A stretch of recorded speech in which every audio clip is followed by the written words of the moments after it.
YouTube, what's up? It's your boy Anthem Barber coming back at you with another haircut tutorial. In this video, we're going to be doing a mid-skin fade with a number 4 on top.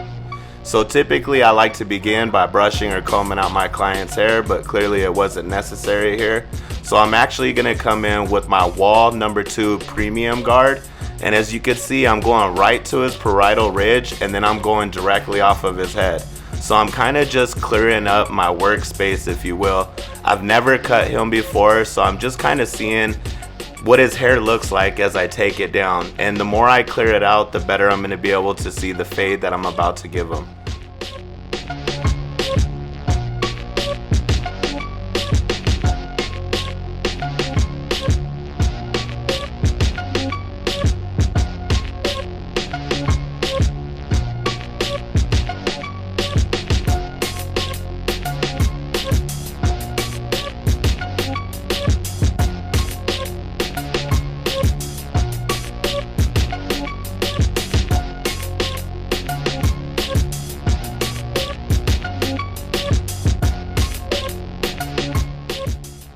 So now that I got that bulk cleared out, I'm going to come in with my 38 caliber special, and I'm going to begin to set and create my first guideline, which is going to be my bald guide. However, I'm not going to completely remove it right now, and the reason why I'm setting it in with this caliber 38 special is because this trimmer doesn't cut too close. And what I mean by too close is it doesn't create a struggle for the rest of my machines to remove any bald line created with it. If I were to come in with my Barber trimmer that cuts a little bit shorter and closer, I would struggle a little bit removing that bald guideline. So it's a really good thing to understand your tools and what they do and what you use them for. And so I specifically use these ones for that reason itself. And I am going to leave the remainder below this right here, and I'll remove it at the end of the cut. That's something I kind of just started doing, and it seems like it saves me a lot more time. And it's just kind of nice to see that hair be removed at the end of the cut and everything to come together. So now I'm going to come in with my Wall 5-star Senior. This is corded. This machine right here is super dope, and I'll get into it in a minute.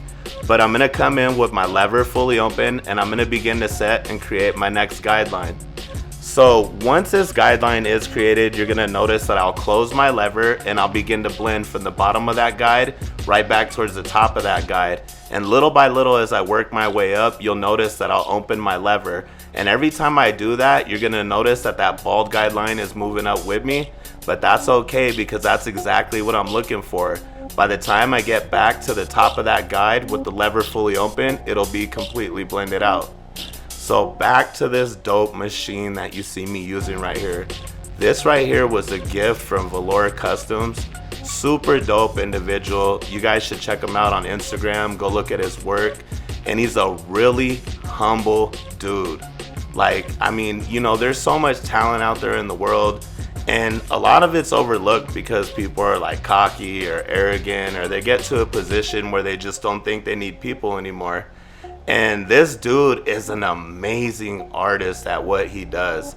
He's not even a barber. I mean, he's an artist.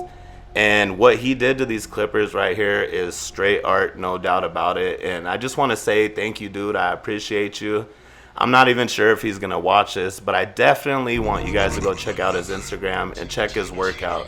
I mean, it's dope. Like I said, he's not a barber, but he does do modifications on clippers, but he does some other stuff that's really dope too. He blessed me with this really dope painting, and I actually have it hung up in my shop. It was one of the first pieces that I put up, and it's super dope, man. I think it's dope, and eventually, once I put these hardwood floors in my room, I'm gonna go ahead and give you guys a tour of the new shop.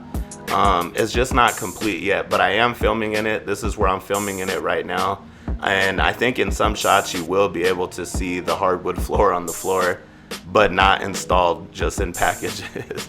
But anyways, back to the cut. So now that I got everything basically blended out and I went through all my steps, Once I finish off this area right here that you see it's giving me a little bit of issue, now I'm gonna do a little bit of lever play. And what I mean by lever play is you're gonna see me just play with my lever and attack any little dark spots or areas that still remain and needed blended out. Even though I went through all my steps, accordingly followed it like I should, sometimes there tends to be little areas left behind that you just need to clean up, and that's what I'm doing now.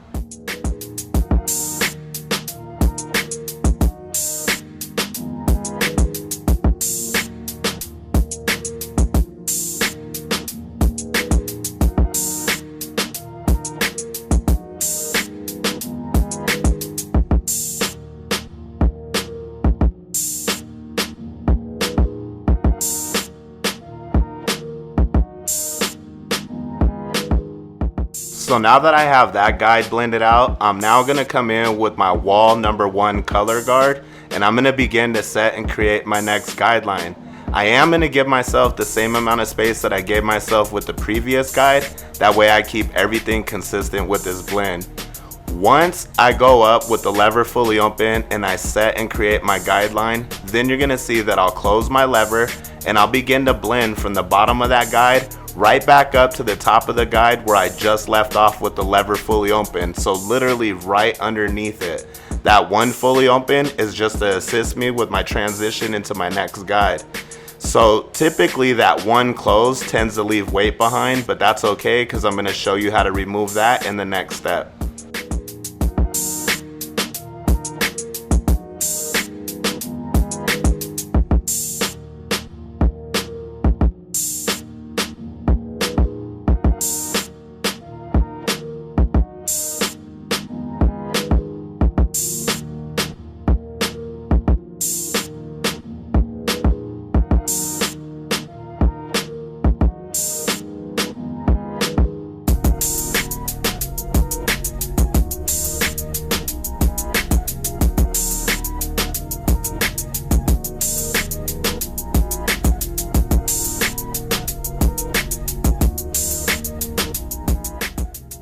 Alright, so now I'm going to come in with my wall half color guard, and right where I'm showing you, I'm going to come in with the lever fully open, and I'm going to begin to attack right above the weight line that I see. Again, you could clearly see I'm going right above the weight line that I see. And I'm going to remove it using that fade down process. So I'm going to close my lever as needed, working my way down until that guide's completely blended out.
Alright, so now I'm going to come in doing a little bit of clipper over comb to remove some of this bulk and eliminate some of my step work with my guards. And as you can see, I'm showing you the angle that I'm going to use right here.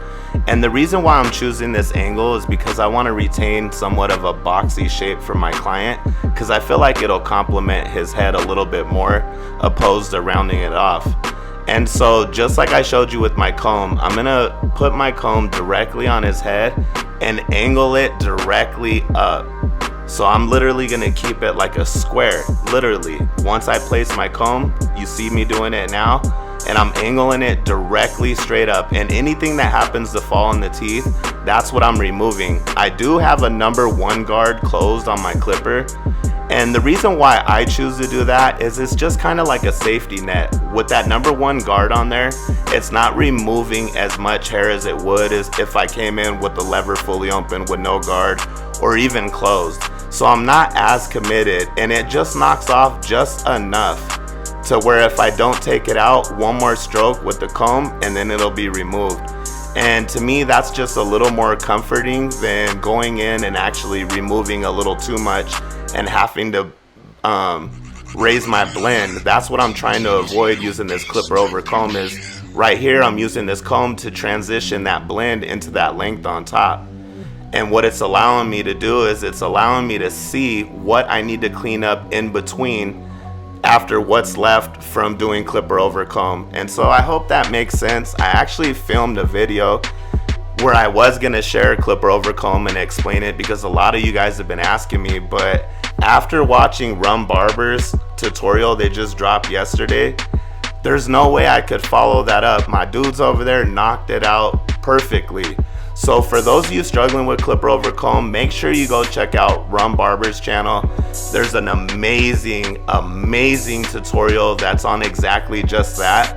And check out their other content. It's super dope, it's mind-blowing, and you'll definitely pick up some pointers. Like I said, after what I watched, there was no way I could follow up with that. So now what I'm doing here is I'm coming in with my wall 1.5 premium guard with the lever fully open. And now I'm just doing some detail work. So I'm coming in and I'm cleaning up any dark spots that I see remaining from when I just did my clipper over comb. And I'm gonna come in with the lever fully open and I'm gonna use the fade down process here. So you just saw me close my lever and now I'm beginning to clean up underneath where I just left off with the lever fully open. And I'm gonna continue to do that with the 1 guard and any other guard necessary to get this blend to where it should be.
Alright, so we actually decided on a wall number 4 premium guard with the lever closed for the length on top.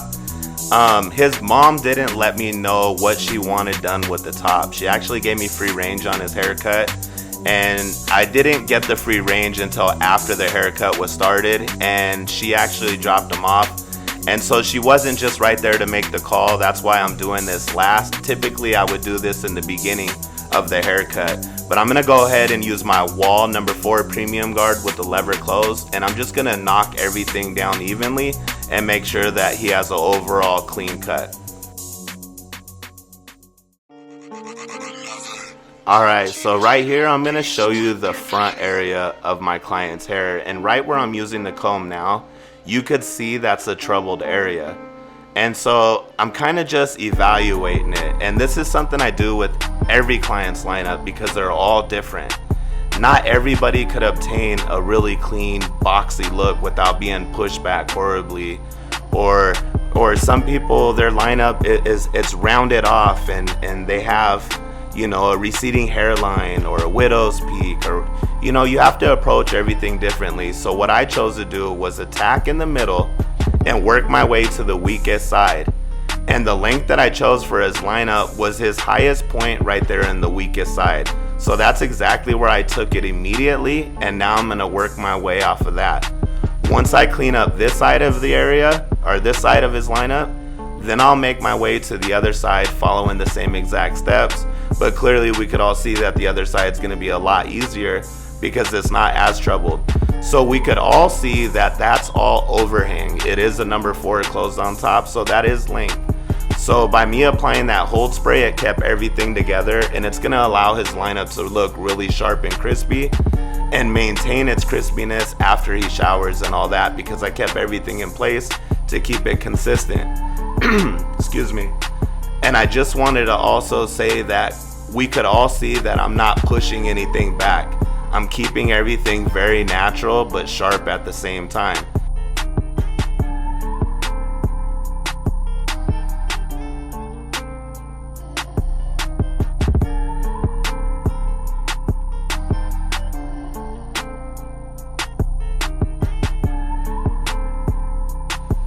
Something I also wanted to mention is right here on my client's lineup, his sidebars are almost non-existent. There's like none there. So what you see me doing now is creating or giving the illusion that there are sidebars there. And that's a gift that we have. And I'm not sure all of you that are passionate about hair know that is a gift, but it's definitely a gift. And it's a gift that you should share with everybody that's in your chair. When you go that extra mile and you bless people like that, they'll love you forever. Not a lot of people do it. So every opportunity you get and every opportunity that someone sets in your chair, make sure you go that extra mile to bless them with that gift that you have. And so right here, I'm just kind of finalizing everything with my straight razor. You could see that anytime I go in with the straight razor, I'm constantly stretching the skin. Literally with every stroke of the blade, I'm re-stretching the skin. And we could all see that I like to dry shave. It's just a little bit cleaner and there's a lot less to clean up afterwards. And it's just something that I'm comfortable with doing. And so that's what I choose to do. And I just can't stress enough that it's very important to stretch the skin when you apply a straight razor anywhere on your client. And this is basically gonna be it for the cut here in a minute. Oh, right here. Woo! That blend though. Woo! So right here, I'm kind of just finalizing everything with my Fabulous Gold Skeleton FX trimmer. Like I mentioned before in the beginning of the video, this trimmer is super dope. It cuts razor sharp. The lineups are crispy. When you're balding out your clients, I mean, literally it's almost pointless to go over your work with the foil shaver. It cuts that close. So this is how I'm gonna go ahead and end the cut with cleaning up everything right here. We could all see that that blend came together nicely. His lineup actually came out really crispy. It looks like my little man got some sidebars right there, y'all. You know what I mean? We created that illusion. So I mean, keep that in mind. So here's a look at the final cut. If you got anything useful out this asset, you smash that like button. If you're new to my channel, I suggest you stick around. It's only gonna get doper from here. I appreciate y'all. Be blessed and be a blessing. I'm out.